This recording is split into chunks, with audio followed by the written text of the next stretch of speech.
World premiere. Press start.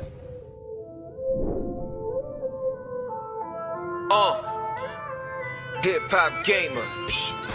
Press start.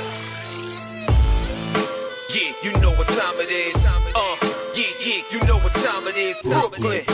Yeah, you know what time it is. Hip hop gamer, no stranger to danger. Record breaker, shot taker, playmaker. I show nothing but love, that's how I got greater. For those that don't see it, they stay stuck with the haters. Hip hop gamer, no stranger to greatness. So drop that gun gameplay, I overwatch that. Biggie Smalls, life at the death, so we respond back. Red dot, headshot, red spots on your hard hat. This is what New York sounds like, and it's all that. Concrete core killer, rap game, raw spitter, frame data, play singer. So you gotta aim quicker, maxed out, ready for war. We got the painkillers, feeling like Mike in the game. Thriller. This is New York City, we the home of the gritty. Gotta feel me, put the game on. And if you really riding with me, throw it up, press start, play your part when we pop on. This is New York City, we the home of the gritty. Gotta feel me, put the game on. And if you really riding with me, throw it up, press start, play your part when we pop on. My grandma taught me to be the best that I can be, so I took the game industry by the balls and believed in me, and equally merged it with verses. So anybody wanna battle, get a pen and a paddle with two controllers. Focus, the flow is explosive, breaking every barrier, parry all opposes. Yeah, the game is mine and it's time to be ferocious. You can call me rap god when it comes to game and culture. Embrace who I am and the world is gonna see it. The game industry, everybody wanna be in it. It's funny how the leaderboards will show you what is missing, and I get it, now I got it, cause I am top the position. Listen, from the hood, growing up, we ain't have much. Playing PlayStation with friends, felt like we had enough. It was those days with Sega, how we was raised up. Gotta love Sonic, cause Lost Rings that came up. Whoa. Yes.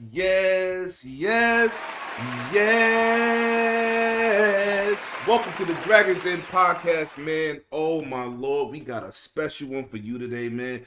This is special for me. This is special for my brother, man. We got a legend in the building. One of the original pioneers on YouTube, and one of those guys out here giving that honest, humble work, man. So energetic. You know what? I know I be hyped, man, but this dude, he tops the tops out here, man. Just absolutely amazing individual, man. For those people that know this guy, he's been around in the industry. He works very hard. He's been a lyrical genius, as you seen him drop that video. He's been in all type of interviews with big rappers to big devs. The work is unparalleled, unmatched what this man is able to do out in these gaming streets, man. Shout out to my man, Hip Hop Gamer. Welcome to the channel, baby. You already know what it is, son. Hip hop gamer, no stranger to danger. Number one journalist, quickly I changed the game up. Dragons Den, 10, 8, Dragons TV. You already know what it is. My dude, my brother living. Let's get it in, son. God bless, baby. Yo, let's go, son. I think that's the best anybody ever showed up on this channel. I don't know if that could be matched. That is crazy. Good to have you, bro. Thank you for showing up, man. Like I said, you one of the dudes, yo. You started in 2007, and then you went professional in 2008. Give us a little backstory on that, man. Give us a little something, man. All right, let's get it. So first off, I used to watch, obviously, like everybody else that's a gamer, G4 Tech TV and stuff like that. So watching Adam Sessler and Morgan Webb and X-Play, Attack of the Show, all this other stuff, right? So I'm watching the show, and it got to a point where it started to feel like corporations was taking over the voices of what I was hearing. Like, what I'm saying? I'm a big fan of Adam Sessler. Then it got to a point where it didn't feel like it was as authentic as it used to be. Things started to change. And then I'm the kind of person where, I don't complain, I create. So instead of being upset about what I started to see, I wanted to be the change. I wanted to be the difference maker. You understand? Right. So my boy Julio, because a lot of people may not know, but I used to work in the mailroom for every record label. So Def Jam, Rockefeller, Murder Inc., Universal, like all this other stuff. Like I worked in the mailroom there. So my boy Julio, we used to always talk about games and everything, you know, in the basement of the mailroom. So we came together because we both love games. We both love hip hop. So initially out the gate, it was hip hop gamers, plural. Okay. And we sat down. I made my first video December 16th, 2007. We did our first video. And it was on a Sunday because, you know, that's when the Hip Hop Gamer Show came on. And then next week, he couldn't do it because he had some situations that he had to take care of personally. And I don't do the excuses. Right. It's just, I'm just keeping it real. I don't do the excuses. So Hip Hop Gamers became Hip Hop Gamer. You know what I'm saying? And I kept going forward, and I got discovered by Torrance Davis. So I made a video about this guy. They called him Candid Anthony. And when I made this video, he was talking about Assassin's Creed, and what he was saying, I didn't agree with. So I made my video about it, and it got discovered by Torrance Davis. Torrance Davis, he's been in the game since like 1995. He's an OG. He's my OG. Like, you know what I'm saying, when it comes to this. Right. And he loved my stuff, so he allowed me to put my show on his website, which was called thebitbag.com. So once I put my show on his website and I was consistent and I was doing my thing, he's the one that said, yo, you ever been to E3? And I was like, nah. And through him, I got a chance to go to E3 for the first time. And when I went to E3 for the first time in 2008, that's when everything changed. Because one, nobody never seen nobody like me before. You know what I'm saying? Like, right, in that space, never. And then two, I managed in my first year to get some of the biggest interviews with the people like Aaron Greenberg and people like Hideo Kojima and stuff like that. Like, really broke barriers. And then after I did that, yo, I just kind of took off, and I was gone. I was out of here after that. It was Hip Hop Gamer was real after that. All right. Now, before we get into your history and the doors you open, because that's one of the main things I talk to people when I mention you. I said there's a lot of doors being opened by an individual that don't get the credit. But we're gonna start off what that wrestling belt means, how you got started in gaming, and who's on it, and tell them, and just give everybody like a quick backstory on what that entails. Because I know you're a very religious guy. You're very humble, but people don't even understand what that championship belt means. So I want you to break that down for them. Yeah, so my grandmother, you know what I'm saying? Rest in peace. My grandma, she taught me how to play video games when I was 4 years old. So I've been playing video games all my life. And she taught me about life through video games too. So in video games, you got the objectives, the boss battles and different things that you got to accomplish. And it's the same thing in real life. So because of my passion for video games, it also developed a passion for real life. So between God, my Lord and Savior Jesus Christ, like between God, my grandma, and video games, these was elements that shaped my life. So obviously I'm a fan of wrestling and boxing and stuff like that. So, the belt plays a role in there, but it's mainly my grandmother. My grandmother, she was my champion, and she always said that I was her champion. You understand what I'm saying? So the belt is symbolic with the power of my grandma, and on my belt, it says God first. So without God, there's nothing. So I always put God first in everything that I do. That's one. And then my love for hip hop. That's why I got Eminem, Jay-Z, Tupac on there. Then my love for gaming. I got, Mario, Kratos, and Master Chief on there to represent each, the console manufacturers right now. And, my partners with LOGITEK, my partners with Hot 97, that's all there. But I got my son on there. My son, his name is Marcus. Love you, Marcus. And I got my grandmother on the belt as well. So everything that really makes me me, and everything that builds on top of the legacy that I want to leave as well, is all ingrained in being number one, being the best, being a champion, just in life. And that's what the belt represents. You know what I'm saying? Nice. Now, I'm going to give you a little quick backstory how I met this man. Back in 2010. We had all these rappers, Common, Cassidy. Shout out to my boy Sean Price. God bless the dead, man. Yeah, God bless the dead. Blue Kent was dead. We had all these basketball celebrities, Rondo, Andre Iguodala. So there's a guy in here walking around, belt, animated. There's only two dudes that animated in there. Everybody wanted to be cool. We was the only two dudes in there. First of all, we was handing out free ass whoopings in 2K. Like people go to the store and buy 99-cent candy. It was crazy. So we end up meeting there, man. Our energy from then, I wasn't into YouTube then. I was told back then I should have started. I was like, ain't nobody gonna listen to me. I'm a black guy. Ain't nobody gonna listen to me. But what happened was, we Oh knew my each other God. since 2010. This is officially 11 years I know this guy. He's always been the same individual, man. And it's incredible. And then we linked up at E3, knowing the same circle, and then it was like automatic electrifying again. I was like, you know what?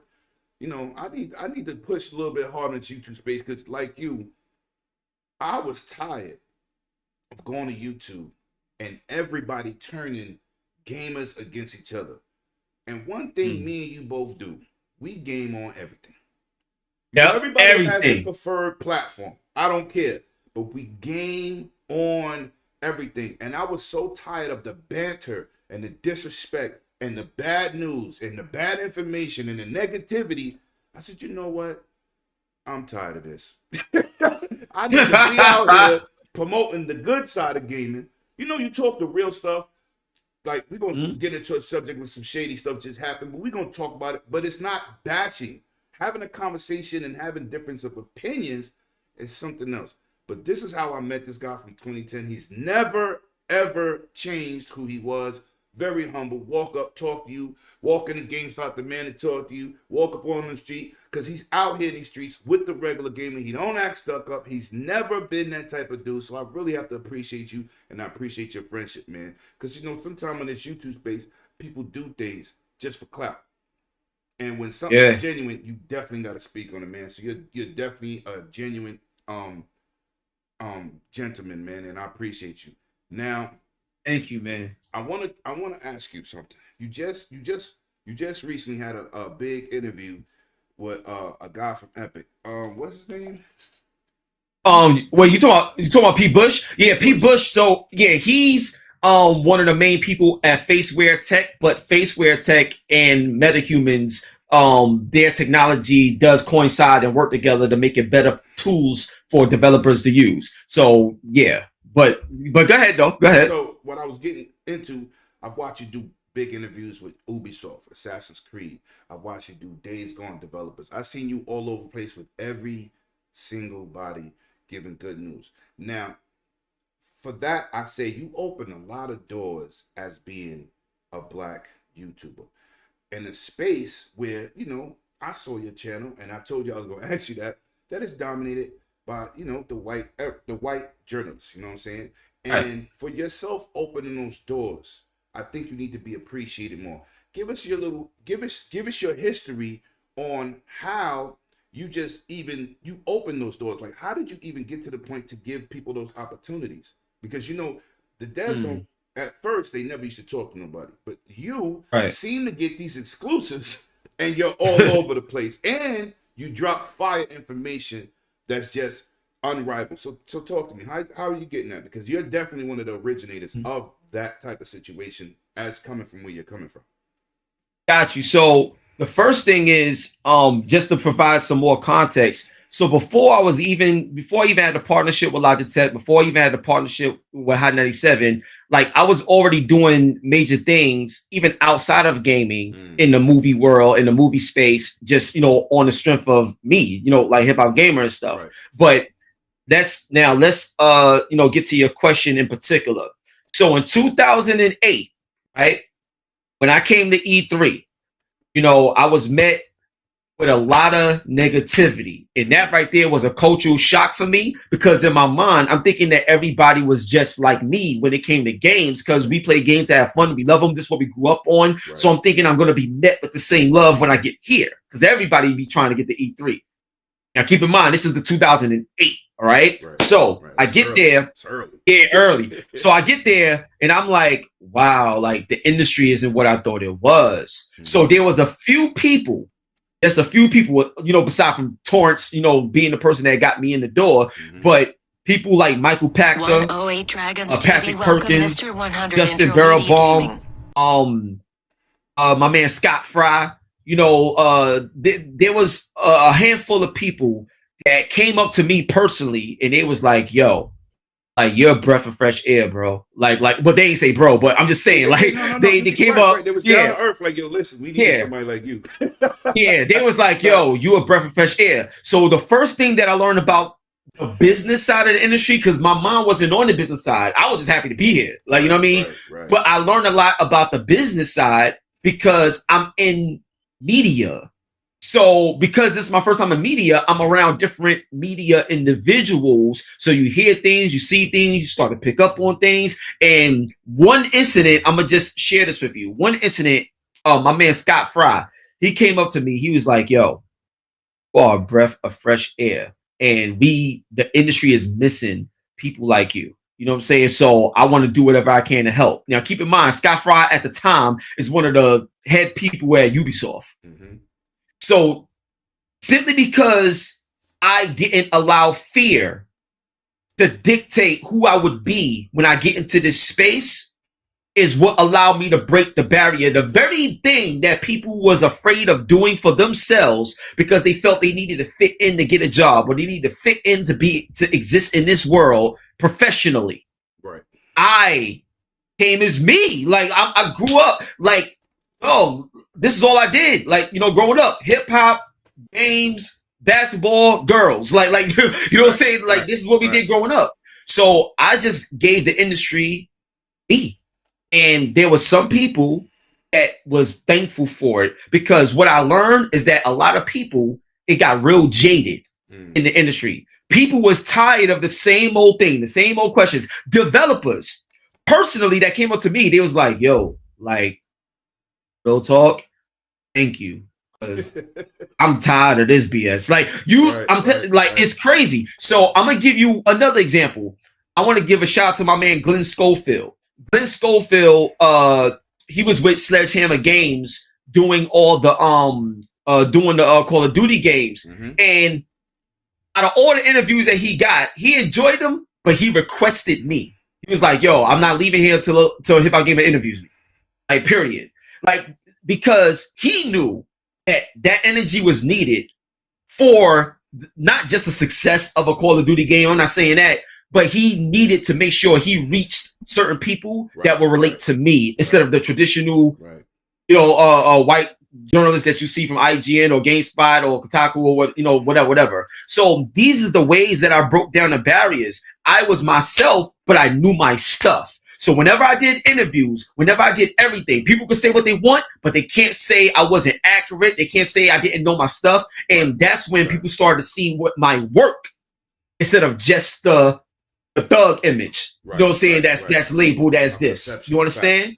Right. The perception. So once I broke through that, it was like, wow, this dude, first of all, his energy is amazing. We love working with him. Everybody that meets me and gets a chance to experience me, they start to love me. So now all this other stuff that would normally be the negative became a positive because they got a chance to know me. So the barrier that I broke down was my goal was to eliminate their ignorance and judgment based on what society would try to portray us as, to show them that we are gamers, we love what we do, we are great at it, give us a shot. And once I got the shot and I showed it, now you can't utilize that stereotype against me. You can't use me against me anymore because I proved to you that I'm well equipped and I do the research and I'm passionate about the space. So that's how I was able to break it down, and I just kept the work coming so I can do more of it. Right. Because you definitely, I watch a lot of your interviews, and first of all, you know everybody's names. I'm terrible at that. Listen, if I don't talk to you every day, I might have to be like, yo, okay, such and such. You know what I'm saying? But I see your interviews. You don't get caught up. I mean, sometimes everybody get caught up. Like, you get caught up in fanism, but you keep things with the energy and the perspective, the right questions are asked. You also watch a couple of your PlayStation versus Xbox, who trying to get the devs to pull teeth to get them to talk. I thought you was real charismatic about it. You know what I'm saying? Trying to get them to answer certain questions, and they still act like they don't want to answer them. But, you know, I see you try. You know what I'm saying? I watch a lot of interviews, and you definitely hit the mark where I say, and I say again, you do not get the credit. And this man definitely needs a round of applause because it's absolutely amazing what he brings to the table, man. Now, Thank you, man. what else you wanted to say for the people before we get into these topics, bro? Because I know you just full of knowledge. Anything else you want to display to the people, man?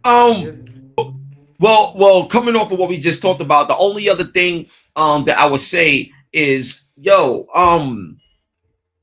I literally just said this in another interview I was doing, but I'll provide more context and detail. So if there's anybody in the chat that's a fan of The Walking Dead or that's a fan of Fear of The Walking Dead, then y'all know the character Morgan. Yes. And his real name is Lenny James. That's my dude. And I had Lenny James on the show, and we was talking, and it got real personal. And he told me that success is something that he internalized for himself. Right. And he didn't allow the world to put all this extra pressure and this extra noise on him to determine what success should be.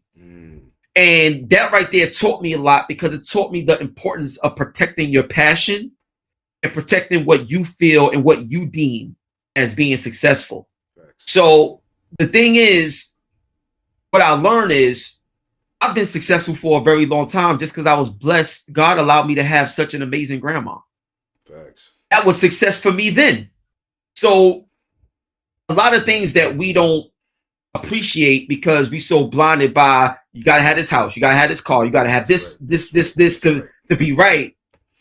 My approach to video games and game journalism and everything, my approach to it was love, and like genuine love and care for what I do, and wanting other people, when they get around me, to feel that same energy, to feel that same love, to remind them of why we do it.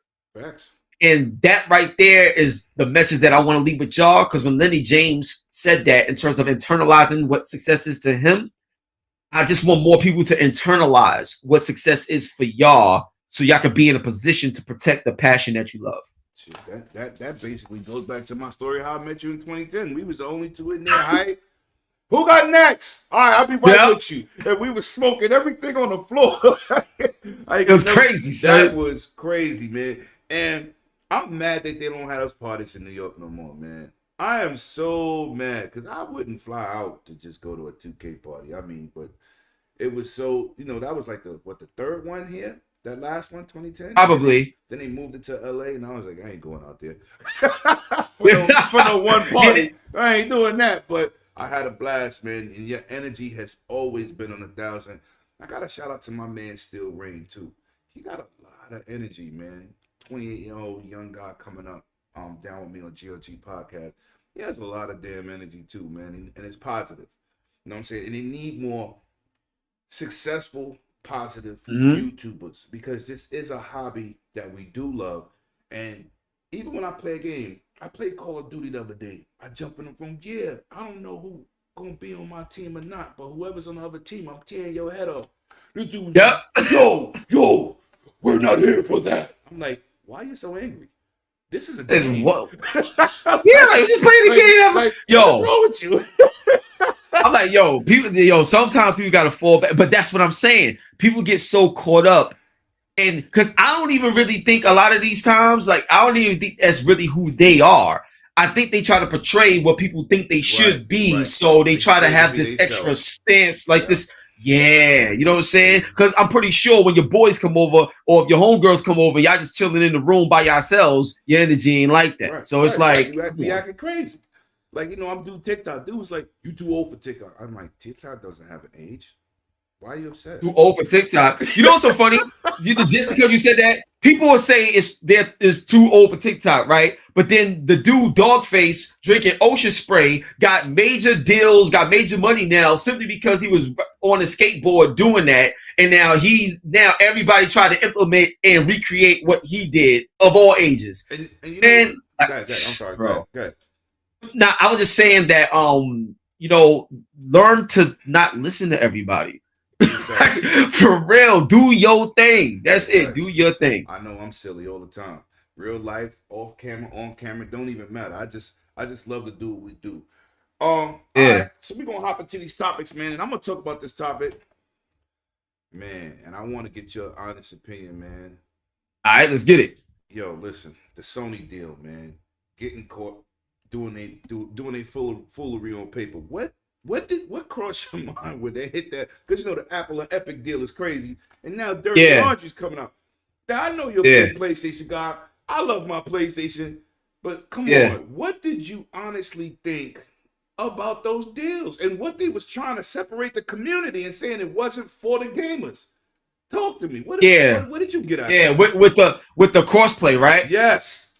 So here's the thing that's weird, because I know that Sony at one point was trying to do crossplay. But in the PS3 era, Right. it was trying to do crossplay, and nobody wanted to do it. And then when the PS4 came out and they got that level of success and things started changing, it's like, nah, if you're gonna do it, you gotta pay for it, or nah, I don't understand how this is gonna benefit our business. Right. So to me, I feel like, it's kind of backtracking. You know what I'm saying? Because this is for the players, this is for the this. But when it comes to crossplay, now you the one that don't want to do Right. it, and it's like pulling teeth. So Right. that right there, I was like, yo, that's not cool. I ain't with that. That's one. Now, two, on the business end, on the business side, I know that they are trying to make sure that everything they do makes sense for their end goal and their end business. And I can relate to that because their business model is completely different from how Microsoft is. Yeah. Because if you look at the gaming divisions, like, Sony is ahead in terms of revenue and all this other stuff and profit. But if you look at Microsoft as a whole, Right. in that bank, Yeah, it's a wrap. It's nothing to talk about. that's just, they ain't nothing to talk about. Like, that's a whole other level. Right. So in defense of Sony on this area, I understand that they have to be more keen Right. to the business model of the gaming division because the way their business is set up. So I understand that part. The other part that I'm not with is that don't spread a message if you're not able to back that message up when it comes to across the board. Right. Because then what happens is if I tell you, I'm like, yo, Lemon, son, I got you. We're going to set up this office space. We're going to do all this. We're going to do all this, blah, blah, blah. And you with it.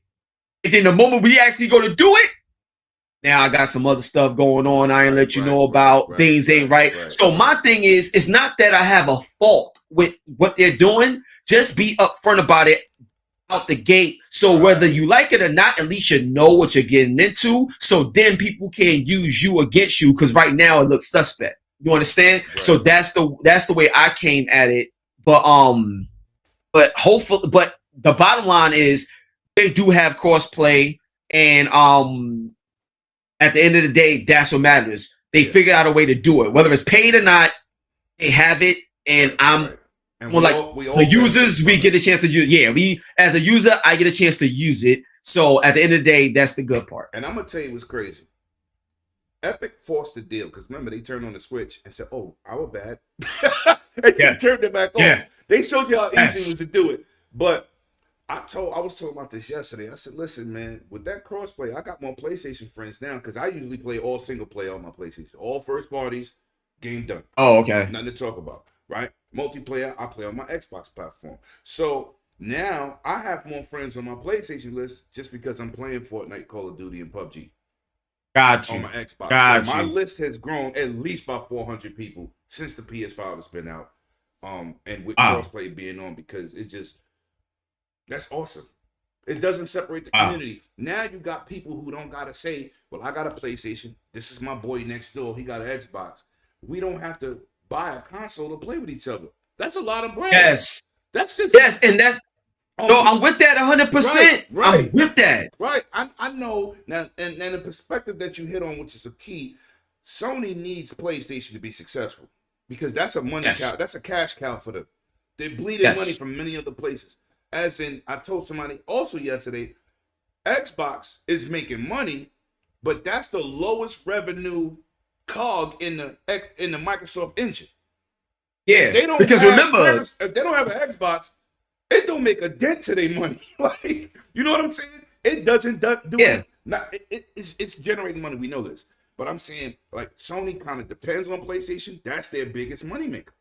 It's not the movie division no more. It's these damn video games, the biggest industry on the planet.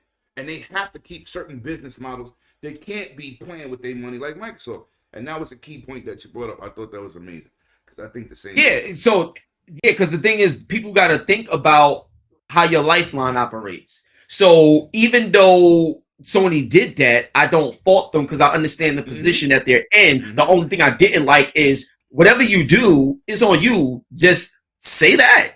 Facts. But Facts. you know what I'm saying? That's it. Just say it. Like, and then that's fine, because it's when these things come out, it makes it look like you was trying to pull an okie doke and now blah blah blah blah blah. And you got to remember, the way we are now with social media and everything is just so instant. You want to get in front of every message because people have the ability to twist and change and tie work. That is the 1000% truth, man. They'll yeah, so you got to do that and just go crazy. I want to shout out to the chat, man. Give your hands a round of applause. I see y'all here lit. Welcome everybody, man. Welcome. I appreciate y'all, man. Y'all already know how we do it. Wanna wait, man. Everyone say hello to my boy King David from ILP. With that being said, now I've been defending a game. I've been defending a game, right? Okay. Returnal. I've been getting attacked on this game. Okay. Right. All right. You played a ton of it. I played a ton of it. Right. All right. What's going on? What do you think is wrong with this game? Because I think the game is awesome. Like, okay. I really think the game is awesome. Like, this is not the first game with bugs. You know what I'm saying? So give me what 108 Dragons TV welcomes everyone. The game and your opinion across the board and the fixes that's coming ahead. Okay, so first of all, just like you, I love the game. I think if I was to give it a number score, I would give it a 9 out of 10. I think the game is incredible. I just don't like the fact that if you die, you got to start from the beginning and you lose everything. I just think that's whack. I don't think it's fun, and I think you should have an option for easy, normal, hard mode or whatever. So that's the way I feel about it. That was my only gripe with the game. Everything else is fire. The graphics is fire, the movement, the weapons, like all this stuff is fire. The concept, I get it. But here's my thing, right? And this is what I said, and y'all could go see my stream. I don't just talk the talk. You can see me play, so you can see how I came to the conclusion that I came to. So I'm playing Returnal, right? I get to the first boss, and I die, right? So I got to start all over again. So what I learned was that, oh, okay, even though I got to start all over again, I could go directly to the red door and go right back to the boss. But it was pointless because I lose everything. Like, you know what I mean? So it's pointless to go back to the boss now because I got to do all the stuff over again. Right. So to me, with any game that I play, I don't care if it's Dark Souls, Bloodborne, or whatever. To me, I play games to have fun, to progress, and everything. I'm not trying to be the best Returnal player in the world like some esport. That game is hard. You know what I'm saying? I play the games to have fun. Right. Now, can I beat the game? Of course I can. At the same time, I got a whole bunch of other games I can play too that's not going to make me go crazy and stress me out. Like, I don't want that. I play the games to have fun. That's why if you look at a game like The Last of Us 2, because I used this as an example before, The Last of Us 2, it has a mode for permadeath. So if you play this game on that mode and you die, that's it. Don't be like, you don't come back. You start from the beginning. Yeah. That's an option. That's great. I'm not. 108 Dragons TV welcomes 4 guys with quarters. Call of Duty on realist because it's not. Yeah, fun. Exactly. They shoot you. It's not fun. They shoot you in your fingertip. You're dead. No, that's not fun.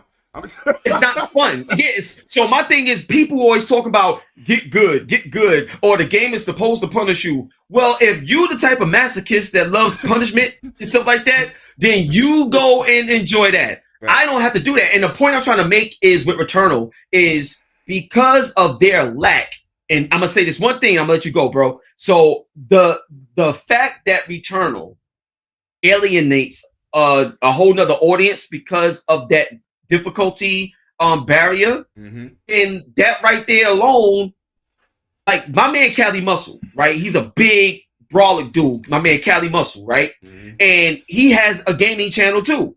He has a whole fitness community that follow him to get his opinion on games. Because he's like one of the few fitness people that play games on his channel. Right. And he was playing Bloodborne. And he was like, I ain't really figured this game out yet, but I guess I'll come back to it. This was years ago. Never came back to the game. Because it's not fun to play. Everybody ain't trying to be so-called abused. So if you don't have that option, you're going to alienate a major group of people that would have played and brought your game, but won't now. That's right. So that's my thing on it. Like, it's a great game that I'm just not gonna play until it comes to PC, or if they come out with the PS5 save wizard where I can process through the game, like, or whatever. That's it. Facts. All right, now we're gonna keep it going with this PlayStation situation, man. And I thought this was an excellent partnership for them. The Discord situation, man. I think that's gonna be big for them. I think that's gonna help their social media side, because even though I love the new dashboard, I never liked the other one. The last on PS4, I love the new one. I think it's intuitive. I think it's a breath of fresh air. I think they need to get their social side better. And I think they could do this with Discord, however they go to implement it. How excited was you when you heard this deal? So let me tell you something. I was excited because of other things that's connected to it. So I'm gonna just tell you this, right? VR plays a role in this deal too. And just to let y'all know, I'm gonna say something, but I can't say everything right now. But I will say this: I was the first journalist. I believe I was the first journalist. I don't know any other journalist that was a character inside PlayStation Home. Oh, right. Damn. This is back in PS3. I didn't even know that. Yeah, you could Google me, Hip Hop Gamer, PlayStation Home. You see the whole branding. I was inside every single PS3, 80 million. I was inside every one of them. Right. And people avatars can walk around with my belt on, all of this. Oh wow. Here's what I want to tell y'all right now. There's a major social aspect that Sony haven't announced yet that's coming to their platform. I'm not saying it's the return of PlayStation Home. I'm not saying that, at least not yet. I don't have enough details. PlayStation Home was fun.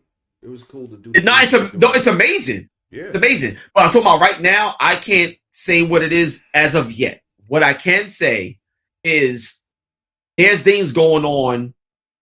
If you look up right now, Alt VR, I think it's ALT VR, Alt VR, you'll see exactly what I'm saying. But there's something coming with PlayStation that's going to redefine the social experience on a console. And Discord plays a major role in that deal. So for example, when they didn't do the deal with Microsoft to get like brought out, and then you see the deal here with Discord and Sony, it ties in to VR, and it also ties in to how they want to tackle the world of esports as well. Right. So there's a lot of esports functionality that's coming to PlayStation that a lot of people don't know about yet. Yeah, it plays a role. It plays a role into why.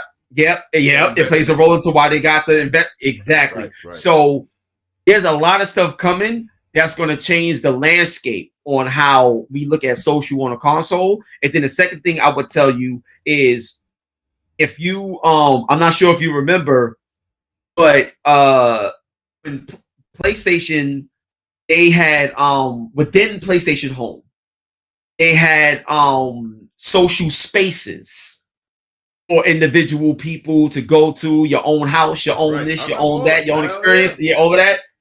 And you could decorate and all that in there. You could decorate all that. So you see how on Discord you got your own server, your own this, your own that, and everything. So I'm just saying, this is going to be real huge. Yeah. But be revealed, and I'm excited. That sounds exciting, man. That sounds like a great situation, because I definitely would be awesome to be part of again, man. Because I was like, damn, they went away from it, and I really liked it. You know what I'm saying? I thought it was dope. I thought even when they advertised games, remember the big billboard? It was crazy. Yeah, I remember. Like, yo, have my own condo. Yep, it was fire. It was like what's that damn? Go to movie theaters, go bowling, all that. Oh, it was incredible. What's that game that does that, man? You live out the life. It's from EA. I can't think of it. My daughter plays Sims. Yes. Sims, bro. Yeah, absolutely amazing. Now I'm gonna talk about a subject, man, and we got to get on this Game Pass hype train, man. We got to get on this Game Pass hype train, and like I said, you don't get the credit. I'm at your channel. You're promoting Game Pass, saying how much of a good deal it is. Tell me, man, do you see some bigger improvements coming with Game Pass? How's that looking? How you think that's looking so far? Well, when I spoke to Aaron Greenberg like years ago, about Game Pass and when it was more in its infancy and stuff like that, and he was telling me what their goal is. Their goal mainly is to generate so many people, subscribers on a platform, so they can change their 108 business model. Dragons So they can TV sustain. welcomes graphic So god. the way they're looking to change their business model, this is a conversation that I had with Michael Pachter, where they was talking about how like it's not so much about the direct sale like it used to be, but it's more about the time spent on a game and being paid per hour, like with the companies behind the scenes. So that's pretty much how they're operating this deal, where certain companies will get paid per hour due to how many people actually play their game, which can also lead to sales of the game and getting deals like that. So was the goal in terms of the business model. So I'm excited for it. Here's the issue that I feel will still exist. Now, we know that they have the deal with, ZeniMax, Bethesda, so those games is going to stay there. Right. But, these games circle in and circle out. So my thing is, for a casual everyday gamer, it's a great value to have this and to play all these other games that you probably wouldn't want to play, wouldn't normally test out. That is phenomenal. Fantastic. I love it. Thanks. Now, what I would say is, let's say there's a major game that you really, really love, and then that game leaves, and then you got to pay to buy it now because it's not in Game Pass. So in the short term, it's a great value to jump right in, but in the long term, you may wind up spending more money because of all these games that you getting a chance to play and experience. You're going to have to buy them eventually if they leave Game Pass. So I'll give you an example. Let's say somebody is big on Tekken 7, right? Tekken 7 was in Game Pass. Now it's not. So you got to buy it because it's not in Game Pass. Now you might get it for cheaper because you're a Game Pass member and stuff like that. But over time, you start spending more money. So my thing is, I love Game Pass. I had it since day one. Yeah, wow. I do understand the value in it. Right. I do understand all the subscribers. I just personally feel that they got to get a bit smarter with how they rotate games in terms of how can you like get games in here that could be permanent. Because I'll give you an example. MLB The Show, genius. Launching day and date on Game Pass, genius. People going crazy. Now, if that game leaves though, and you got to wait a whole nother year for the next one to come out and that game leaves, and you got to buy it if you really want it or what's up. So that's all I'm saying. I just feel like it should be a better way or something where these games can stay in Game Pass. Because if they was to stay in Game Pass, forget about it. One of the developers just recently talking, they're doing renewals now. Like for the contract. What you mean? Like, say your contract is up. This dev came out and said yesterday they're renewing contracts to go back in it because it's been successful. The dude was like 4 million people played my game and they stayed on it. They bought the extra content and we renewed it for the game to stay in there another year. So that's that aspect also. I mean, MLB. That's great. MLB.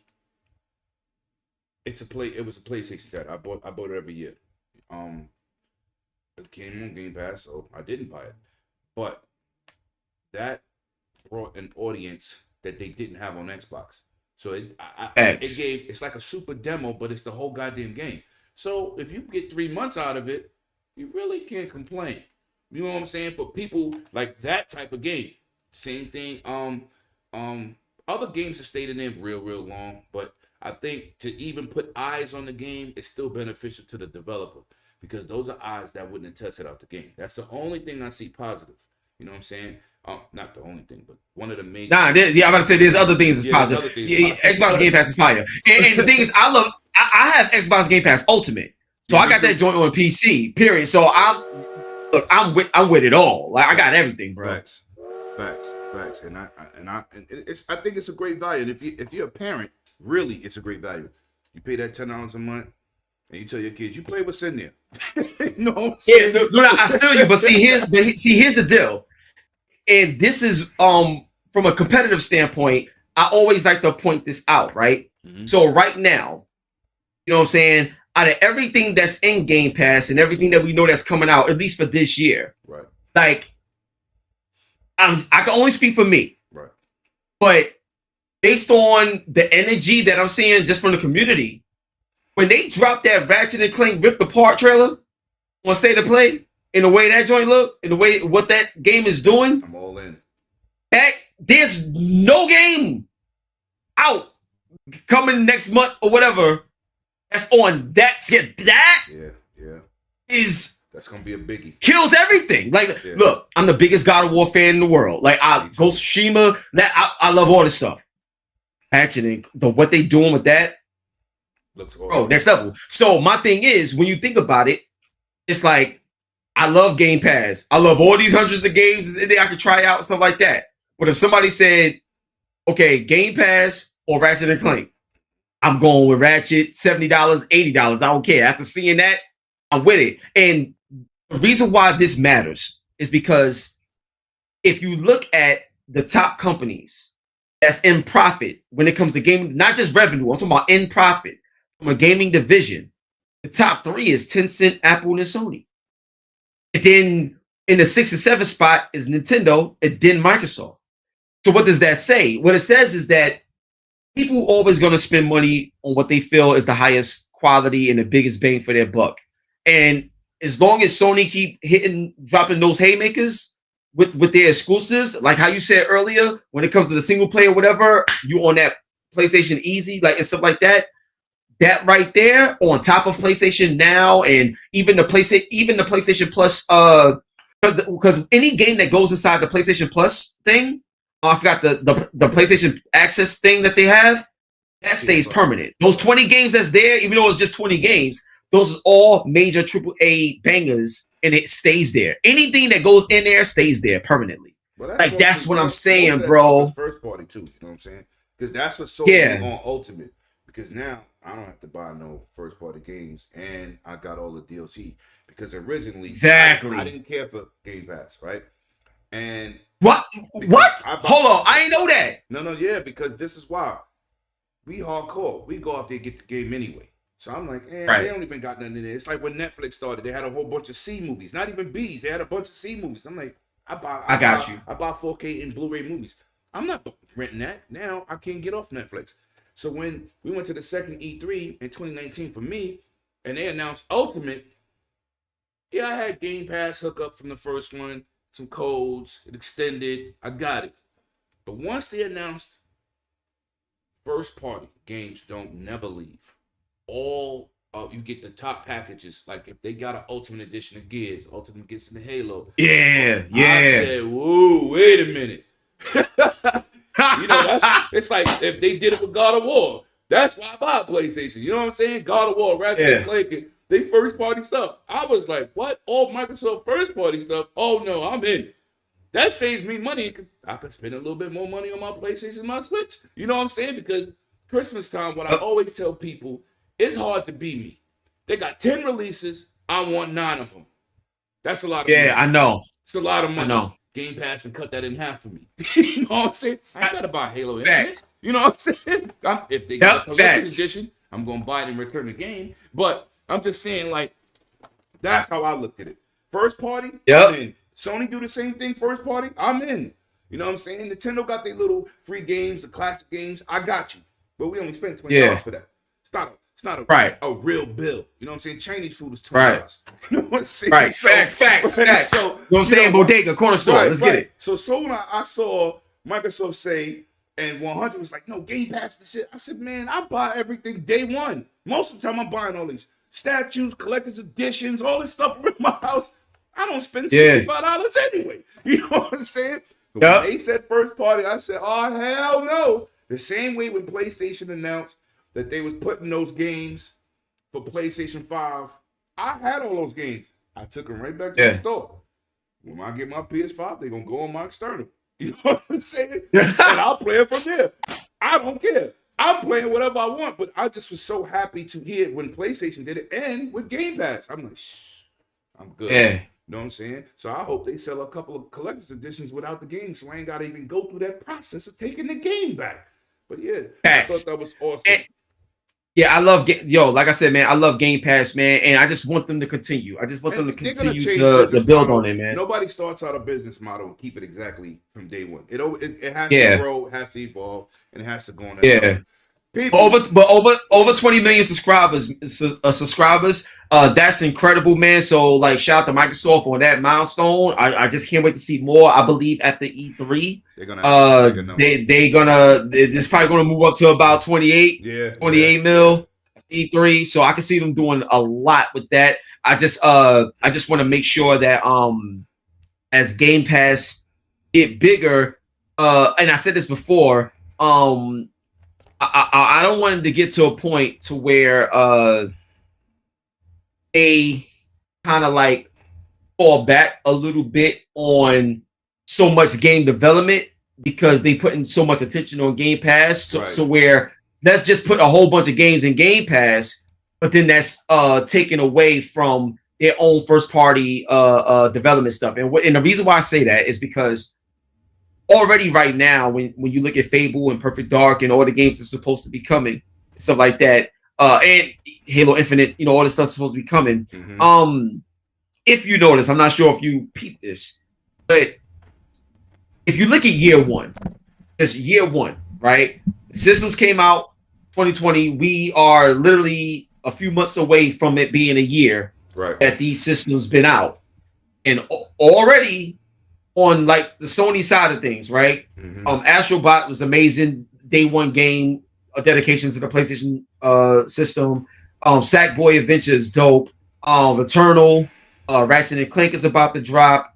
And then even with the PS5 edition of certain games that dropped already to take advantage of that, like we're about to see with Final Fantasy VII Remake and all this other stuff. Like, that's an amazing year one so far. And we're supposed to end it off with either Horizon or God of War or maybe both for this year. So that's an amazing year one. So my thing is with Xbox, I want to make sure that their year two got the heavy hitters that people brought the system for. Well, like we want to see the reason why we brought the system. That's why when I did the interview with Pete, I asked him about the Hellblade. Right. Okay. Halo Infinite is the biggest dog on the planet. Period. They don't even compare. It better be. No, but they don't. No, I'm talking about in the history of Halo, they don't compare it to other game sales. They compare it to movie blockbuster weekends. Got you. That's the big boy. We have PCs. We could play the flight simulator, but that's another big one. And I'm pretty sure the Forza's going to drop this year also. And we don't know what else is in the works. But yeah, Forza dropped this year, then love Forza. Yeah, because they skipped 2 years to do Forza Motorsport for next year. Yeah. So I want to wait to E3 before I say anything about what they got coming, but the big boy is coming. And he's been really worked on. And I know you saw those new pictures. Boy. So, yeah, well, here's what I was saying. Not what they showed before. The new pictures, to me, it looks higher quality in terms of resolution and everything like that. Texture work. It's crazy. It looks better than what it was. But here's the issue. To me, here's the issue. As much better Halo Infinite look now in comparison to what they first showed, I can't unsee what I've seen with Ratchet and Clank. So my thing is, Xbox, and you got to keep in mind the way it was marketed and promoted. Power. Same thing that they did with the Xbox One. Mm-hmm. When that came out back in 2013. The most powerful, the most this, the most that. This is your flagship game. I'm telling you right now, no matter how much better it looks than from the last time it showed, but I can tell you from what I hear from people that's working on the game, the multiplayer in Halo Infinite is going to be the one. Like, that's the bread and butter. That's the bread and butter. Once you beat Halo, everybody's on multiplayer. You see the numbers they done generated. Even with people not liking the single player of Halo 5, the numbers is unrivaled. Only Call of Duty multiplayer, and it's on everything. Yeah, the multiplayer in Halo Infinite, from what I hear, is about to be a movie out there. But in terms of what people are looking for, in terms of what can the Xbox Series X do when you got something that's built from the whatever. All I'm saying is just temper your expectations when it comes to that. This is Halo is not the game that people think is going to be in terms of that big graphic Marvel. I never seen this before. It's not that. Well, as long as it looks better than I can tell you what I can tell you. But I can tell you, right, a game that is supposed to be that game that when you see it, you like, how is this possible in the world of gaming? Fable and Perfect Dark, those two. Yeah, because Halo don't have those. It doesn't have that type of compositry. You're going to see a lot of particles. You're going to see a lot of lighting. You're going to see a ton of HDR. But it doesn't. It's not one of those highly detailed games. Fable would be that game. Forza Motorsport 8 would definitely be that game. Yeah. Those games is different. You know what I'm saying? So I agree with you. Yeah. You know what I'm saying? Yeah. That's going to be one crazy. Of those games. I mean, Halo 5 looks ridiculous. It does. Yeah, Halo 5 is fire. It's Halo 5 is fire. But as long as it look better than that, I'm good. You know what I'm saying? I'm good. Yo, people, man, I'm about to drop these codes in the chat. And as you claim them, I need you to tell me, good looking. Just say who got it. That's it, so I can congratulate you and we can keep pushing. The first code is going to drop now.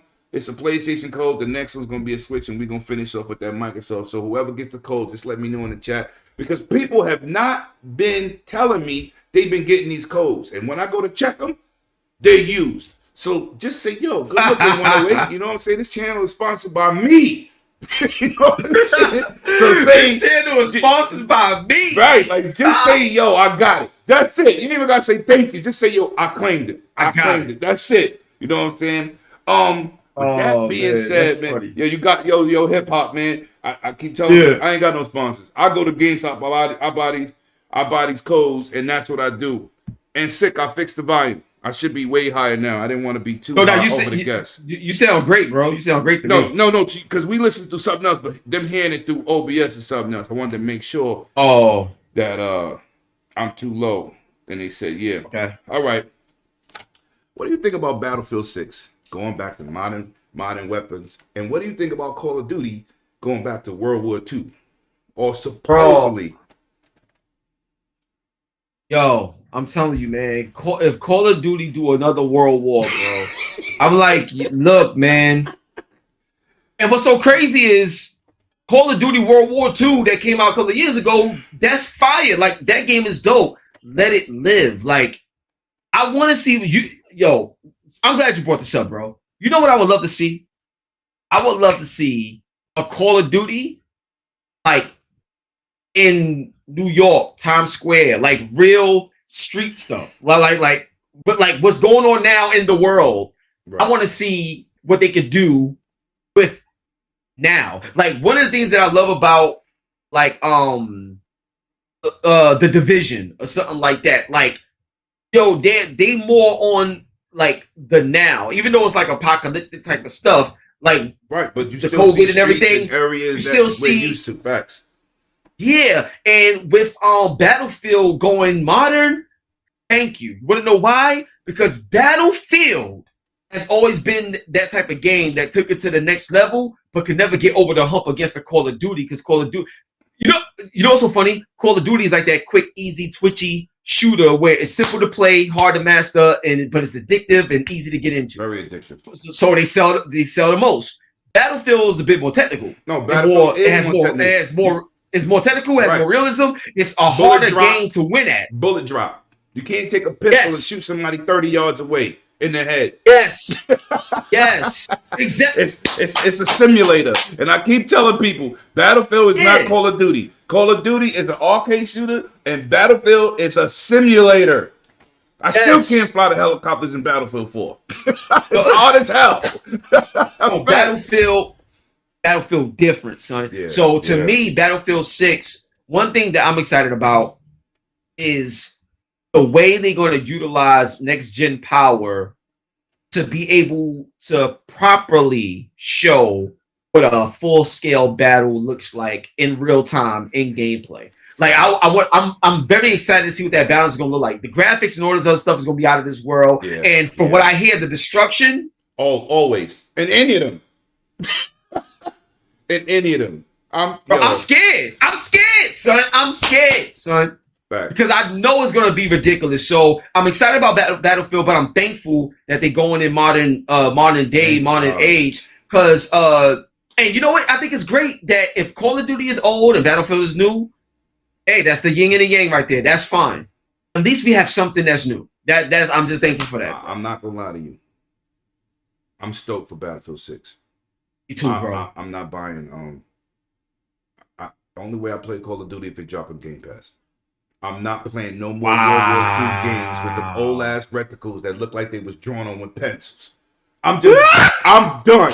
We've been playing World War II since the OG Xbox with Call of Duty 2. No. Yeah, Call of Duty 2. Yo, Finest Hour. Yo, listen. World Medal of Honor. Medal of Honor, yeah. Why don't make a Vietnam game? Why don't Call of Duty do a straight Vietnam game? Please. We get some of it in Black Ops. It's referenced. But I'm not doing World War II. I'm done. I don't want no more guns that take 3 minutes to load for one bullet to go in there. I'm not doing it. Yeah, man. It's like, come on, bro. And the thing is, it's like, what I don't like is let me miss it. Like, let's go 4 or 5 years without no old Call of Duty. Let us miss it. And then when you do go back to it, it's something that we actually excited to go back to. Like, you know, something. I was in the chat the other day. Dude said, so why don't you do the Korean one? I said, oh, you just want to go older. You just want older stuff. Oh, my. I can't. Yo, bro, I'm done, man. I'm done. Now, this is a trilogy we both love, okay? All right, let's get it. Mass Effect. Talk to me. What are you thinking about Mass Effect 2 is the best one. Mass Effect 2 to me is the best Mass Effect ever made. Like Mass Effect 2. But I will tell you this. I can't wait for it. I'm doing a marathon to play all of them. I know a lot of people was upset that it was last gen based. Like it's a remaster, but I think it's only on it's a remaster, but it's for last gen, but it don't matter. It's gonna look fantastic. Yeah, it's gonna look crazy. Like they already showed it. Right. So it's gonna look better, and that's the point. It's gonna look better. And I mean, me personally, I'm either gonna play it on PS5 or PC. However I feel, I'm gonna figure it out. But I'm telling you right now, man, I'm very happy that they're doing this over, because to me, it tells me that there's potentially a brand new Mass Effect that will come that's based off next gen hardware, and this right here is like the appetizer. Right. Get us prepared for the next gen version of a Mass Effect franchise. My only thing is, do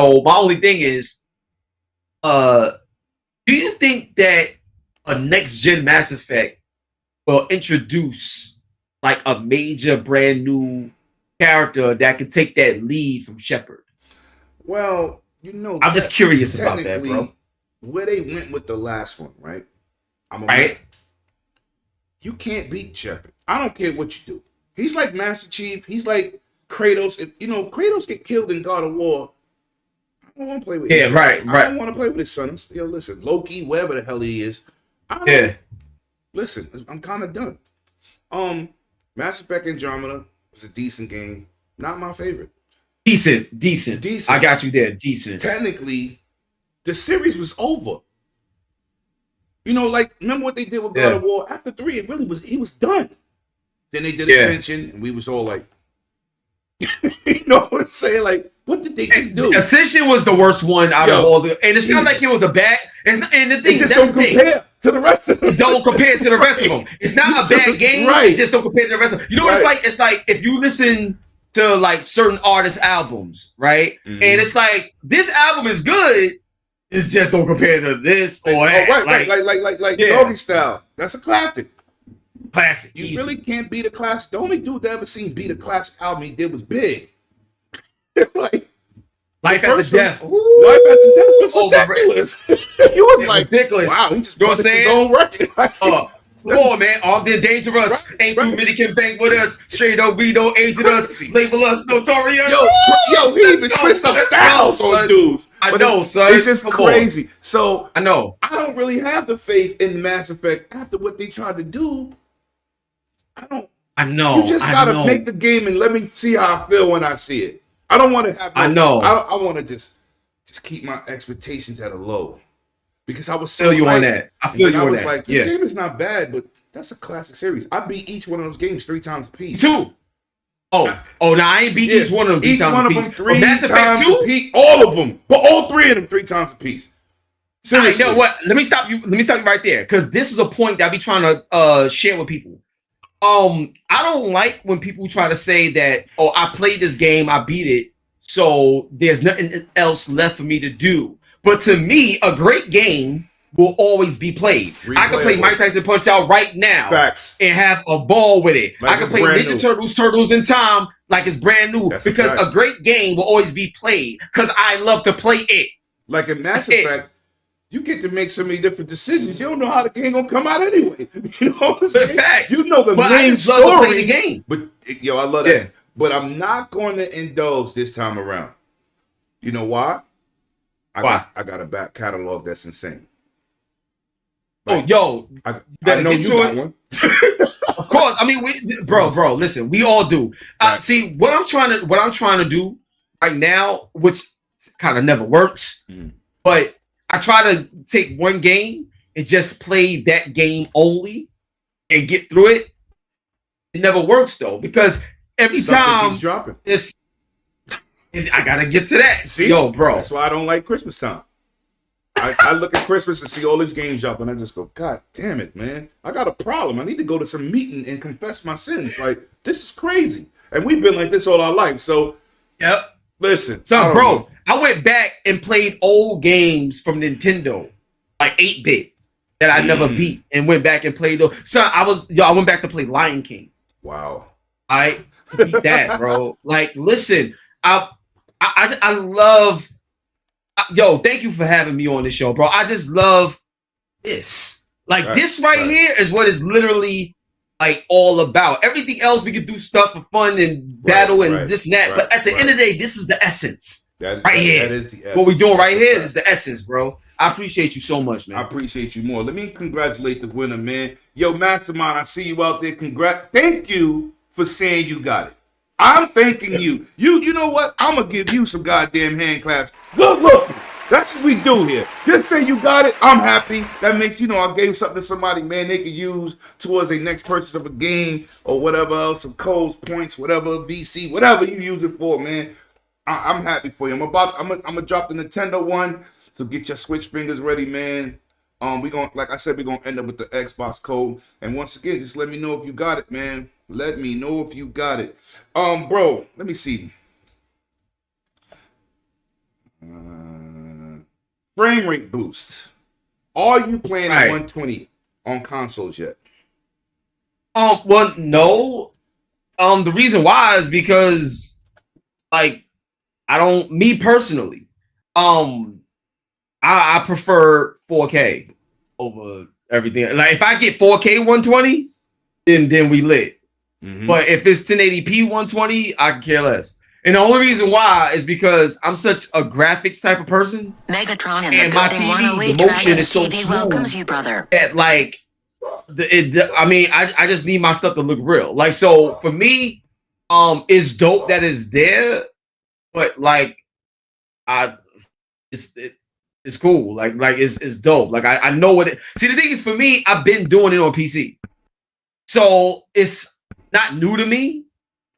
So I love it. It's great, but it ain't new to me to see it come to consoles. It's new to people that don't have a PC that's able to experience it on console. So 120 FPS always been fire. Like it's right. It's incredible. But when they say, "Oh, it's coming to Xbox," that's incredible. Like that's great too. Right. Just make sure you actually got the TV to support it and the HDMI to support it. Because if you don't, then it means nothing. And I'm gonna tell you this. Yeah, like I never built a low-end PC. Always high-end. I never had a PC on a monitor. I always bought the cable, no matter how much it cost, to connect it to my TV. Even back in the days with DVI, and I had to do the sound separate to my surround sound. Something 120 is cheating, dude. My Call of Duty smoke is crazy. I'm telling you, it's crazy. My Fortnite is crazy. I was playing Battlefield 4. Shout out to Animated Evil and the guys over there. We was playing on a dedicated server. I'm leaving the match with 60 kills. Ooh, nice. Dude's just like, yo, Lemon is killing 3 people straight. It's a brand new feeling for me. I wanted a 4K TV. I didn't want a OLED. I ain't playing that. I can't put my PC on it like I want. So I said, I need my TV is my centerpiece of everything I do. So I didn't go C10. What I did do is I bought the 8K LG that has 4 HDMI 2.1s. And I'm telling you, got you. My God. What you've been experiencing in PC gamers like yourself who game hard at them frame rates, my God, and I know I know that. Look, son, man, you it's can't see different. it, but you surely feel it. You know what I'm saying? No, you can't, bro. It's one of those situations where, like, when I first was like talking about like the smoothest on my TV, and then I'm talking about, yo, I'm playing because when I first got my RTX 2080 Ti, and I was playing a lot of games, 4K 120, going back, checking out other games, and bro, it's you can't even explain it. It's one of those situations where it's like you have to experience it. You gotta play it, and when you play it, you have to understand and comprehend that, yo, like what you're doing. Because, for example, I've been to like events where, they got the setups there. Like, you know what I'm saying? Different gaming events where the setups is there and stuff like that. And even when you go there and play them, it's like, yo, man, this is just, it's bleedingly differently. Like, it's crazy. It's like you're flowing through the game, son. It's like, come on. You know what it's like? Anybody in here that ever listened to Pete Rock and CL Smooth when they reminisce over you, the smoothness and the cadence of CL Smooth on that track is like playing a game at 120 FPS. Like, it's just, that's a fact. It's what it is. Yeah. Like, you know what I'm saying? Like, when they reminisce over you, my God, like, it's just it's perfect. Yeah, it's just like it's cheating because I'm already nice the game, but boy, I know. Cheating. But I'm gonna tell you something else though. I'm gonna tell you what's gonna really mess you up. What? I'm gonna tell you what's gonna mess you up. When you use a 360 hertz monitor. Oh, I don't. Yeah. You're gonna. You're not gonna. That's it. I'm telling you.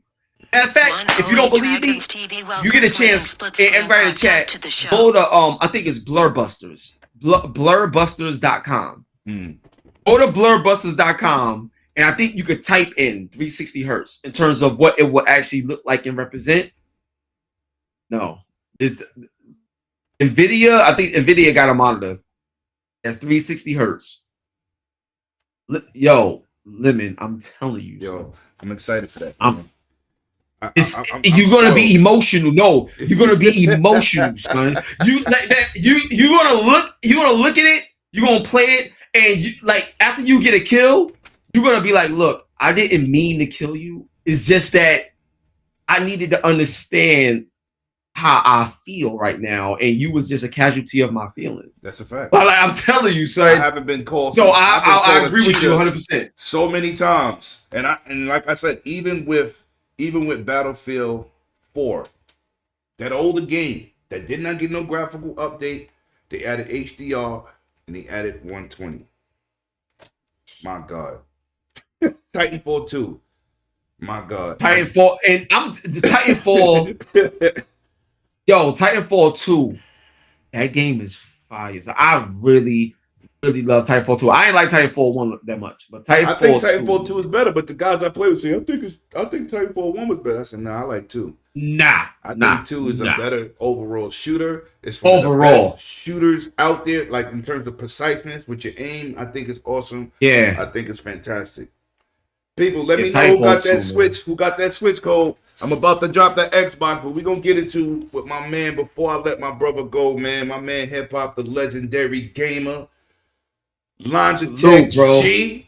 You already know what it is, baby. I want to know. You already know what's up. I want to know, what is your favorite system of all time? I want to know, what's your top 5 games of all time? And I want to know, what is that game that you played that grandma showed you that turned you and said, I will be a gamer to the day I'm not on this planet? Got you. So to answer that question with grandma, the first game I ever played in my life was Pac-Man. My grandmother introduced me to Pac-Man, but Super Mario Brothers, Nintendo 8-bit, Mario Brothers Duck Hunt, everything. When I played Mario Brothers, that's when I became a gamer. When my grandmother introduced me to Super Mario Brothers, it was over. Okay. It was over. When I mean over, I mean, bro, it was a sense of joy that like came over me to the point where like it was like tears as a kid. Like I really loved playing the game, bro. And the thing is, growing up in the hood, it's easy to be hopeless. Right. Understand what I'm saying? Right. You know that. It's easy to be real hopeless. So gaming literally gave me confidence. It gave me hope. It gave me a sense of joy. It gave me a sense of power.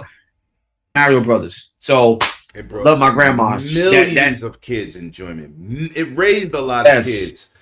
yes, right. Absolutely. So Mario. So that's one. Your top five. Your top five. My top 5 games. It could be a series. Could be a series of games like God of War series, Halo series, whatever. Just give me. Got you. Top 5. Top 5. Grand Theft Auto. Nice. God of War. Nice.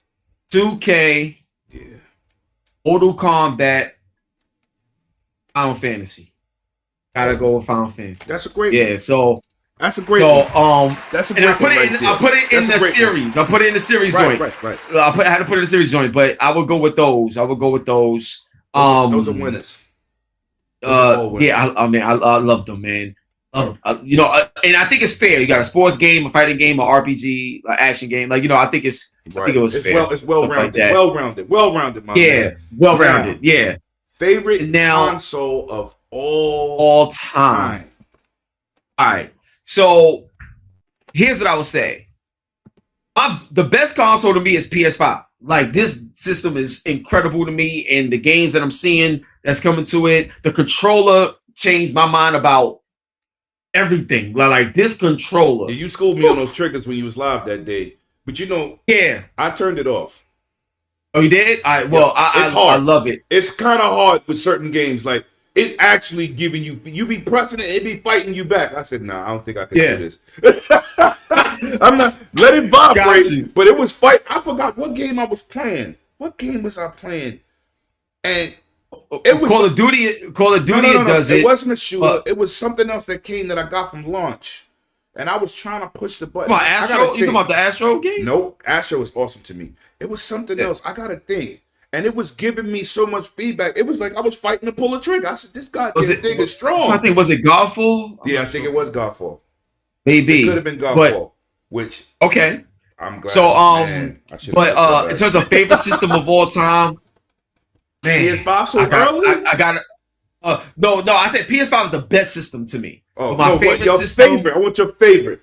My favorite, I gotta go with that PlayStation 2, son. Great era. PlayStation 2. PlayStation 2 had everything. PlayStation 2 had everything, son. Facts. Everything, son. The DVD. Play PlayStation 1 and PS2 on it. The original Fat Boy. The original, yeah. Definitely. I had one of those. When I think about PS2, I'm thinking about God of War, SOCOM. Yes. That's what I'm hoping. I'm hoping they kind of remake that when they hire these developers to do a specific multiplayer online game. I'm hoping it's SOCOM. Well, look, I already made a video confirming that SOCOM is coming. I already said it. Thank God. So like I said before, I showed some videos with my man. It was Tom and David Sears that I spoke with regarding SOCOM and everything like that. And I remember, I'll tell you this: I was sitting on a stoop. And, I'm so hood. I'm saying stoop. I'm sitting on the. I'm so hood, bro. I'm telling you, I'm hood, man. So like, I'm sitting on the steps, talking with my boy Tom at E3, and that conversation alone and what's happening today is one and the same. I'll just leave it at that. All right. So but yeah. So but anyway, the point I'm trying to make is PlayStation 2 from Grand Theft Auto, Devil May Cry, Metal Gear Solid, like they had everything on that system. The Getaway, Tekken Tag, Tekken Tag, The Getaway, what's the name? Jack and Daxter, Ratchet, oh my god, I could go on, man. That system. That's still the most sold system ever. Still. It is, right? PlayStation 2, man. Yeah, PlayStation 2, man. That was awesome, that's the awesome my favorite one. Gaming, man, because SOCOM had me hooked back in those days, and to see that series to go away after 1 and 2, I was like, yo. Then they brought back 3, and then it wasn't the same. You know what I'm saying? It wasn't the same. Then they did SOCOM 4, which was okay. SOCOM 4 was all right, but they need. But it wasn't. They need that Rainbow Six feel like SOCOM had, man. That was a competition. Yeah, SOCOM 1 and 2. Or Ghost Recon, it had that hardcore military jungle feel. When you like, I remember you had the headsets. Remember the headsets you had to buy? Oh, come on, man. SOCOM was so powerful that it single-handedly redefined online for PlayStation when Xbox Live was the best. Right. But even though Xbox Live was the best, when you said SOCOM, nobody cared about nothing else. Right. That was PlayStation. That was it. Money Train, the online, and then they, I don't know what they did. I said, yo, what are they doing to me? That's when Zipper used to do it. Zipper Interactive, yeah. That's right. Son, SOCOM was, listen, when I tell you I love, and what's bugging me out is SOCOM in this day and age. For what they could do. What they could do? Oh, yeah. Oh, man, I can't wait. So I'm excited, man. Excited, bro. Well, look, man, we coming to the end, but I have to say, man, thank you for coming on. You know, we spread love. It's the Brooklyn way. You know how we do it out all there, day, man. Baby. You know Go it, son. And I hope that everybody got to know this guy on the outside level, know what it took for him to even do the things he do today, man. I still say my man is one of the most underrated journalists on the planet, and he works hard. He brings energy. Just the positivity that you bring, man. You don't let nothing falter you away from your goals or your personality. You stay the same since I told you 11 years now. 11 years I know this dude. He's been solid, man. So with that being said, I appreciate you coming on. I shout out to everybody in the chat. I dropped that last code in there. Good luck to those winners. Let me know who got that Switch one. I ain't see it go off yet because I don't know if this thing be catching everybody on Restream, but whatever. Tell them what you got coming up next, man, and where they can find you, man. They should know by now, but you know, let's get it. So check this out. Just Google me, Hip Hop Gamer. Everything gonna pop up. You know what I'm saying? That's one. Two, just stay tuned to like a lot of announcements I'm gonna make. There's a lot of things that has come to fruition. It's gonna surprise a lot of people when it comes to someone like myself in the gaming space, having this opportunity to do something that I don't see every day. So here's one thing that I would tell you. There's a hashtag that I started a couple of weeks ago. I have a big project around this, and it's called the GOAT of the Game. And I'm doing this because the video that I made, Lemon, when I was talking about the top gaming journalists can't be black, like that video that I made, and going into detail and explaining why you see things the way you see them in mainstream media. Right. There's something that I did, and there's something that's coming that's going to really change the narrative of the face and the image of what a gamer is and who a gamer is and things of that nature. So get ready, because I'm known to shake things up a bit. Facts. Now is going to be very, very impactful in a strategic way, and I'm bringing everybody along with me. So this is going to be a movement. It's going to be different. So stay tuned. Google me, Hip Hop Gamer. Follow. Stay tuned. And I just want to thank y'all humbly from the bottom of my heart. God bless. This is the Dragon's Den. And it's an honor to be here, bro. Love you, man. I mean that. Thank you so much, man. It is, man. Always. And with that being said, man, you heard my man words. I ain't gonna even get into them more. Next time, hopefully, I get them on with the rest of the team, man. But you know, certain individuals got to get this one-on-one attention, man, for people to hear their voice where it's just them. You know what I'm saying? And like I said, the dude is an Iron Sky. And continue to follow me on 108 Dragons TV. Go follow my man, Hip Hop Gamer, man. He always got some fire interview with somebody. You don't see it coming. Somebody, you be like, damn, he talking about something that nobody else is talking about. Matter of fact, I got something for you. What? So put like this. I interviewed my man RZA from Wu-Tang not too long ago. Okay. I have Raekwon on the show not too long ago. I got somebody else coming very soon. So I just want to give a big shout out to the Wu-Tang all day. Stay tuned for one of my next guests representing that Wu-Tang. Stay tuned. Yo, look, man, with that being said, y'all already know. Tune in every Saturday, 7 o'clock, man, and catch that content weekly on the 108 Dragons TV, man. We are out of here. And as I always say, bring your game and not your name. Deuces, people. Appreciate y'all.